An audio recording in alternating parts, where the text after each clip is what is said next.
But we're going to go ahead and I'm going to start this Byron Coffin. And if it doesn't go into the background, the story behind this, I'll fill it in. I watched a few of these videos. This was just a quicker one. In terms of numbers, I know that there are right now at least 300 to 400 individuals in downtown Seattle. The numbers of SIS employees that have been experienced. Okay, let me do the background. Byron Coffin was allegedly part of the security industrial specialist. He was allegedly a security contractor with contracts through Amazon to target homeless people and various other people in the Seattle, Washington area. Now, what I know about that is that Amazon is heavily involved in targeting people, this neuroweapons human trafficking. I also know that security industrial specialist is a group that has been tied to it through people beyond Byron Coffin. They're a huge security contracting firm. So experimented on, to my knowledge, is in the dozens. That's all I have direct knowledge of, though.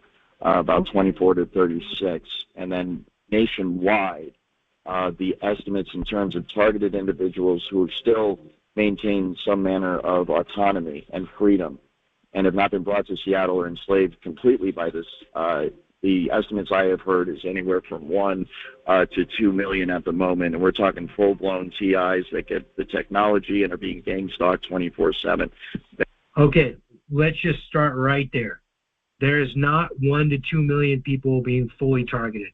The apparatus cannot handle that.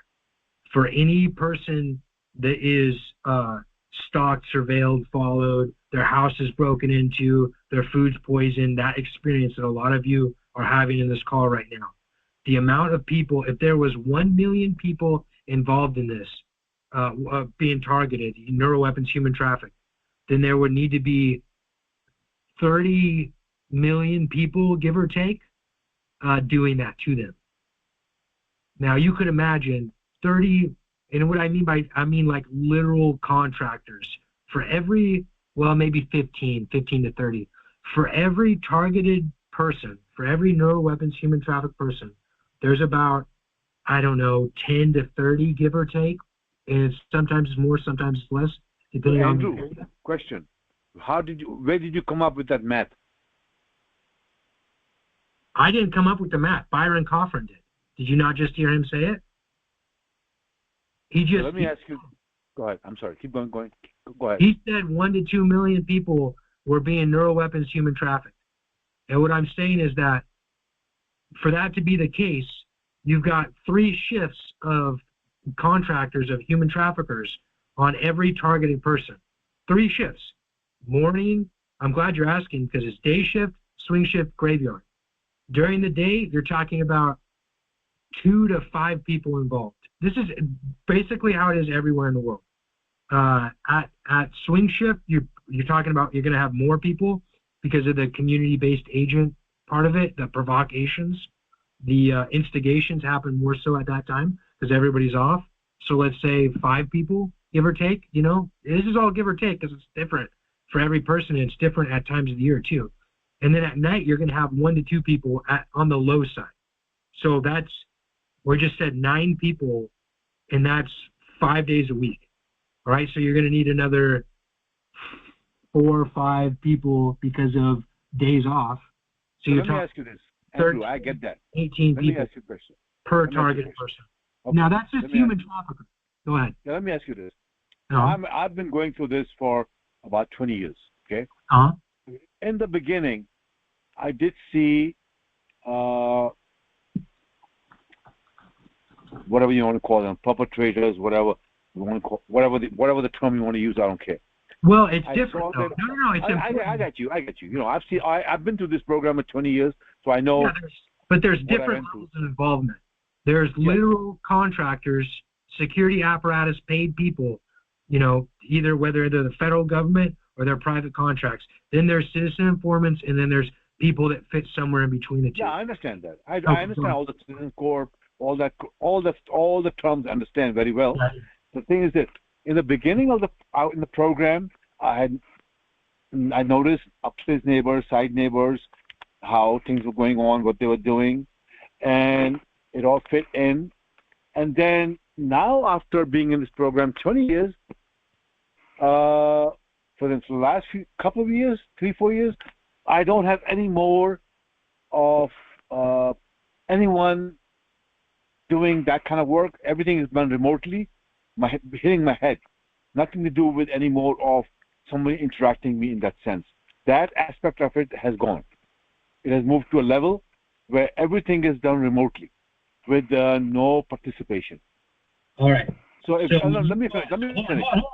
You just said. Yeah, I want to dig down on this because I bet you that's not the case.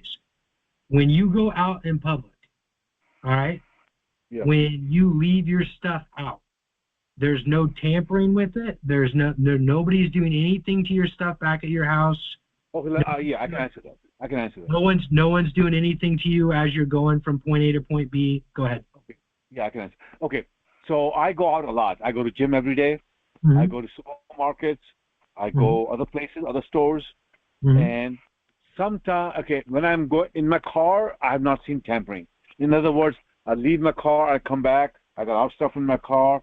I mean, there's possible something's missing because every time I come back, I don't check everything. But I've not seen any evidence of tampering with my car.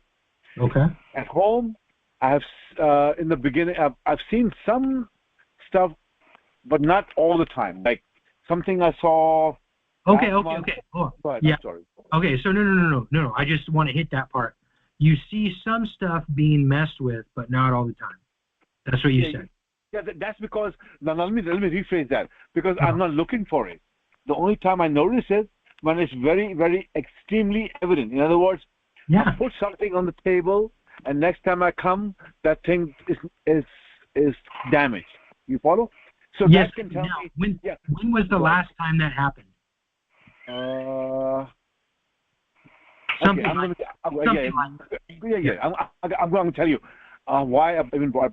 Okay, so for example, in last 2 months, when I go to gym, I take a couple of bottles to fill up with water at the gym because the water there has a filtration system, and I don't drink water out of plastic bottles because it's not good for you. Okay. So I'll take stainless steel bottle to my gym. But that stainless steel bottle, I know where I put it when I take it to gym. It was missing. So I kept looking. I couldn't find it. I thought maybe I moved to my car, so I'm going beyond that, my own, intelligence. I'm challenging that. Okay, anyway, went past that. Then next 3 days later, so I start using one smaller stainless steel bottle and a plastic. So the holder of the bottle has it has a plastic loop that connects it to the bottle, and both of the bottles that was cut off. Okay. So hey, I've heard enough. Just for the sake of moving this along, because I'm sorry for. No. Again, I'm sorry if I sound brash here, but this is exactly what I'm talking about when I was talking about disassociation, and it's a normal thing. It's a totally normal thing. So I'm not putting you down one bit. Don't take it like it, please. This happens to everybody that goes through these things, because the reality of people doing this to you is so brutal. It is like your privacy is being invaded to such a level that we disassociate those outcomes, right? If it's happening to, if they're cutting your stuff like that, right? That means they're always there. They're just showing themselves, or not always, a lot of the time. They're just showing themselves to you some of the time, right? They're still there. They're just, like I said, you're just disconnecting from that. And again, that is no judgment upon you whatsoever. That's Andrew, one second, Andrew. Go ahead. As soon as you start talking, I got kicked off. I got kicked off the call. That's so annoying. I accidentally kicked you off. It's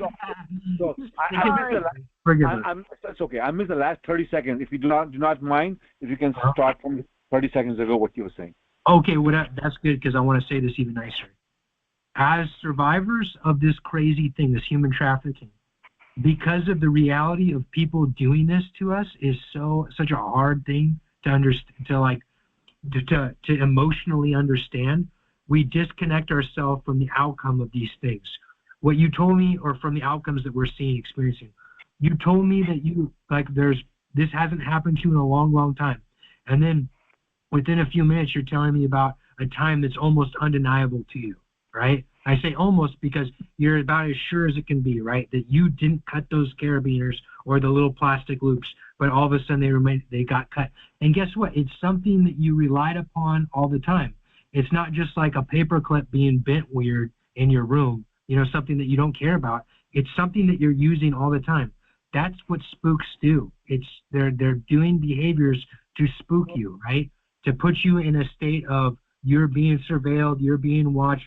And for us, especially people that have been in this a long time, I've been experiencing now for 12 years, give or take.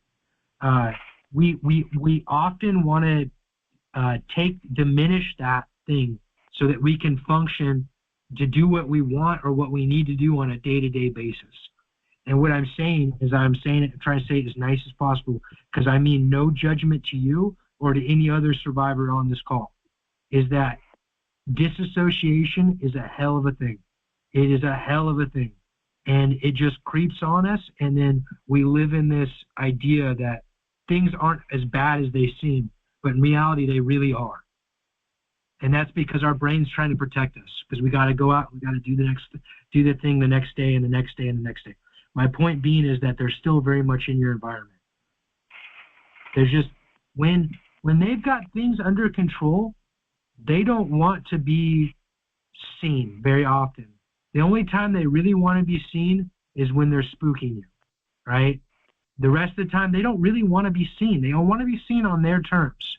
And this is why I always tell people, well, not always, but a lot of time, if you have a suspicion about people acting in your environment, take the moment to set up these little interactions with them so that you can better tell if that was your paranoia or a suspicion that was unfounded, or if it was founded. And what you'll see is that more often than not always, but more often than not, your suspicion was founded. This is a huge, huge, huge money-making venture for these people involved in it. The average security firm is getting paid millions of dollars to target you. Literally millions and millions of dollars because of this large group of personnel that are getting paid quarterly to keep these contracts. Now, why are they human trafficking? Well, why is there ever human trafficking, especially within the halls of power? Well, it's for more power, right? You can say that's for research reasons. The research leads to torture, that type of thing. You can make that claim, and that's true.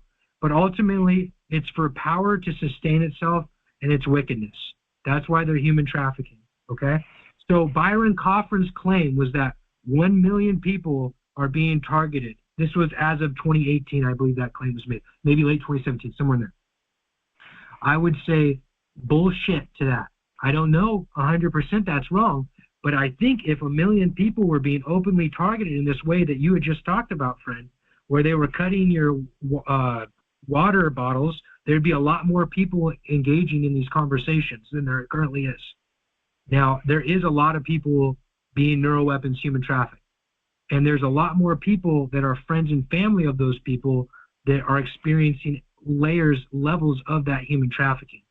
Now, when you expand that, on the greater scale of it, you might reach 1 million people. But he said specifically, full-blown targeted individuals. And do you remember his ethical claim right before this, why we should listen to him? It was that he was one of these people doing it. Okay?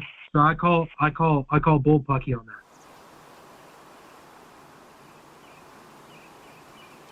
Tweet, tweet, tweet. Tweet, tweet, tweet, tweet, tweet.